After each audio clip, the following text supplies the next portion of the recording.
The Dalai Lama recommends this meditation for the early morning, right when you wake up. Instead of reaching for your phone, just quickly use the restroom, splash a little water on your face, and then come to the place in your home where you meditate, which can be right back in bed if you like.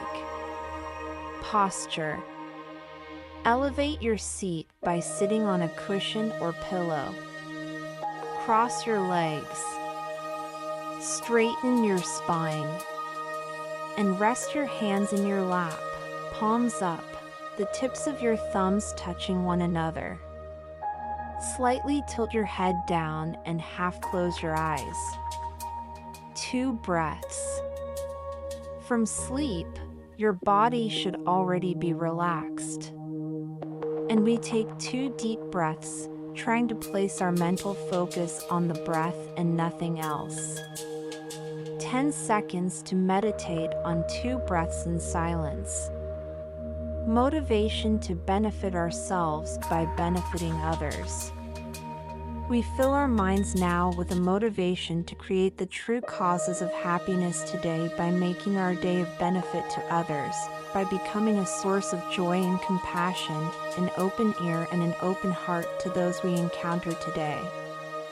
This is the path as holiness the Dalai Lama recommends to a truly happy life. Instead of immediately checking the news or our email or Slack when we wake up, we're going to build this habit in our mind of benefiting others. Meditation on the nature of mind. In the morning, our senses are still groggy and weak, which is the perfect time to hone into the subtler aspects of our consciousness. Because, though our senses are slow, our concentration is strong at this time. We can take advantage of our rested minds to go inward and try and understand what the mind is beneath our senses. We start by briefly touching the senses with our mind.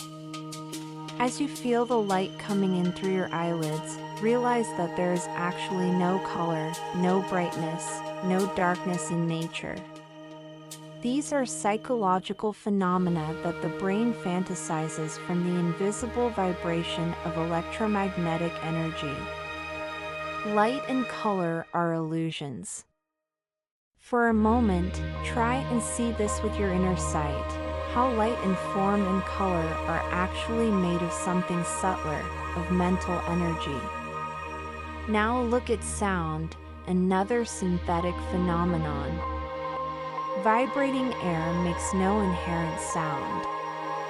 But our brain turns vibrating molecules of nitrogen and oxygen into the experience of sound.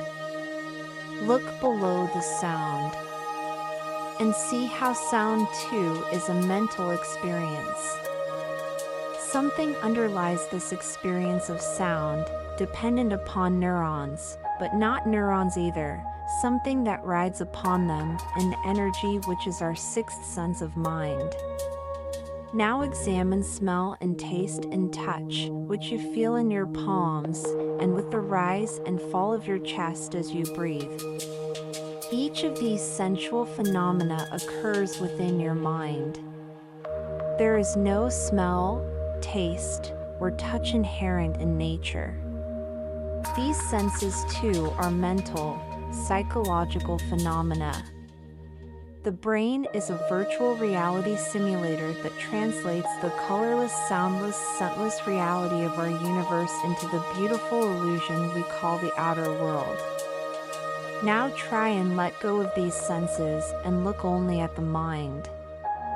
Direct your mind inward to look upon itself and watch how the mind moves without sensory input.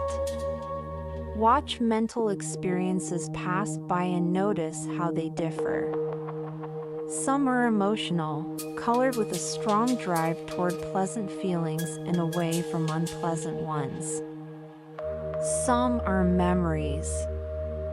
Where is the past? Does it exist anywhere but in our minds?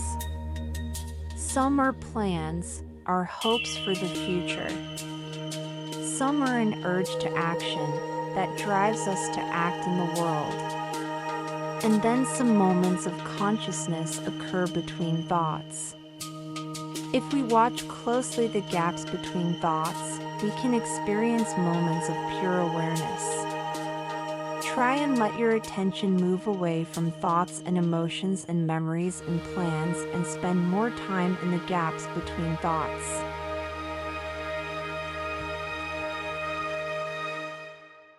Then, if you can, let the gaps between thoughts widen.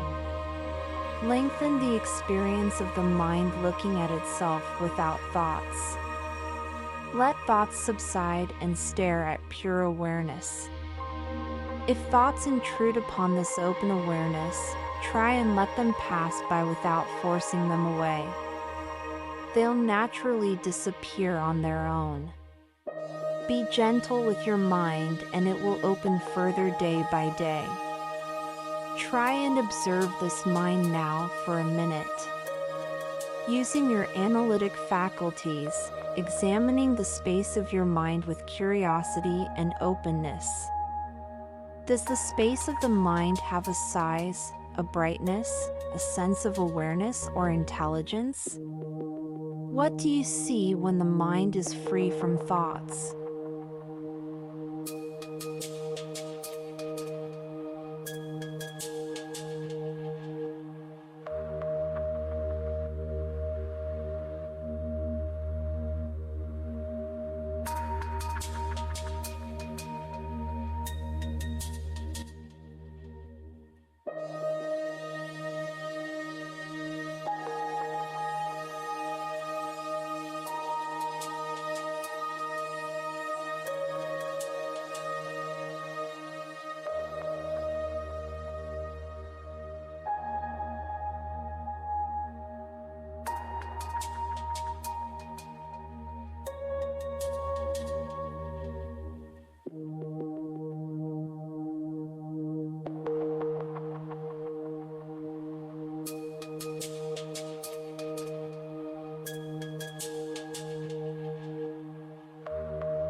Now, for the second minute of silent meditation on the mind, let go of your analysis.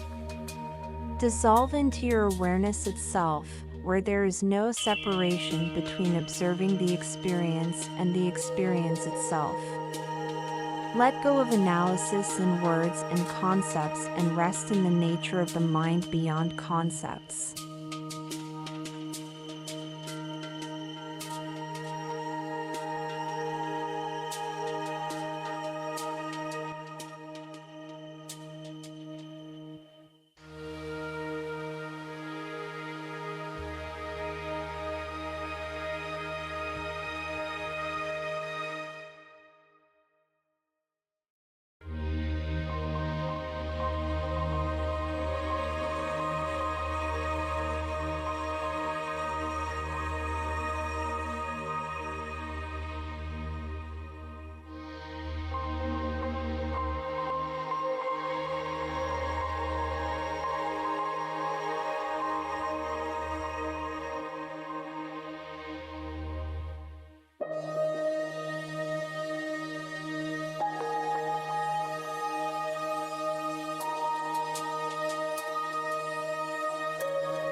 Now as we come out of that experience, we move from deep inside ourselves, from the sixth sense of the mind, to the outer world. Love and compassion are the main practice of the most highly realized spiritual practitioners. All else follows. If you have a loving mind, you have self-respect. You rejoice in the beautiful qualities of others without jealousy. When you love somebody, that state of mind of love, of caring, of liking, is a pleasant state of mind. Whatever you say, do, or think becomes a positive state of mind. If your emotions are happy, the outcome of your actions will be positive. To increase our capacity to love, to have affection not just for the ones closest to us, we can reflect on the kindness of others. The more we remember the kindness of others, the more we have affection for them. When we came into this world, we were each born a naked baby, unable to feed ourselves, unable to talk. Somehow, I became an adult. All I've become is only due to others, my parents, my brothers and sisters, my teachers, my friends. Even what's on my plate comes from people breaking their backs picking vegetables, raising and slaughtering animals. Due to their kindness, we can enjoy our meal. Think of people on assembly lines doing back-breaking jobs their whole life, assembling iPhones, flat-screen TVs, cars, sewing our clothes. So we can enjoy our car, our iPhone, our TV, our clothes. How tedious, grueling some of those jobs. Your heart will slowly melt if you think how much your life rests upon the labor of thousands, of millions of others. You'll feel a warmth, an indebtedness toward all beings. The more you think about their kindness, the more love you'll generate in your heart.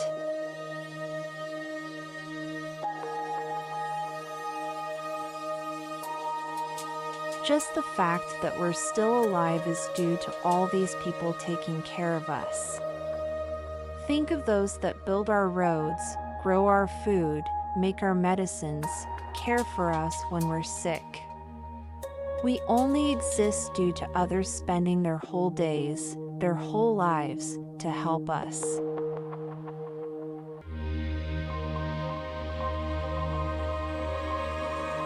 Our parents cleaned our bodies, fed us, clothed us, kept us from hurting ourselves. They taught us language, manners, patience. If you can't remember your own childhood, just look at mothers in the park taking care of their babies, or mother animals, dogs with puppies, how they take care of their children.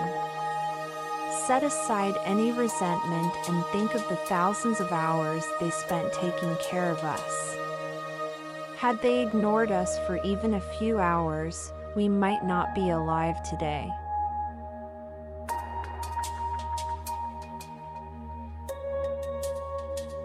Think of your teachers, who taught you all about language, mathematics, science, history, culture. And your colleagues, your mentors, your bosses, who taught you how to make a living. To support yourself and your family.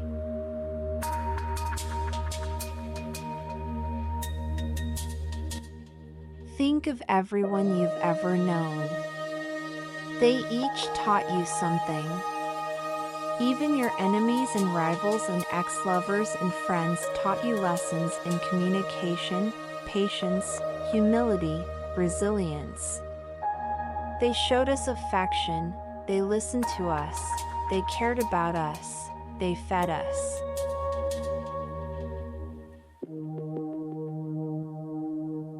Think of the kindness of the great mass of humanity, a humanity that mostly gets along 99.99% of the time. We walk down the street and others respect us. We politely get out of each other's way. It's not like being a creature of the jungle or the ocean where animals attack and kill and eat each other in the normal course of life. The basis of our life depends on others. The vast mass of humanity helping us and not harming us. The vast majority of humanity keeping us alive, safe, and happy. Other people's motivation doesn't matter. It's the value of what they provide us that matters. Civilization itself is based upon this everyday kindness.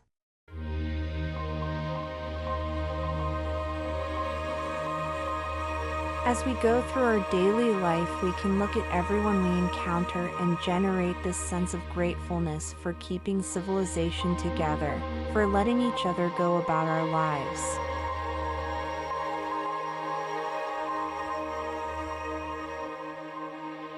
By seeing how everything around us, everything that supports and sustains us comes from the efforts of others, we can come to understand why the Dalai Lama says, kindness is society. Of course, there are moments of hatred and violence. But look at the great mass of nonviolent support we enjoy from countless millions of other human beings every day. We can take this thought, this natural understanding of our debt to our fellow human beings for their casual kindness, into our day-to-day. We can focus on the gratitude we build up as we encounter others, as we enjoy all the fruits of humanity's labor in our meals and devices and roads and sidewalks, all the labor and infrastructure of the built world around us. We can feel gratitude toward all of humanity, in each individual face we see, in the unseen masses behind the scenes making our lives comfortable and safe, and in the part we too play in sustaining a safe and abundant world for others.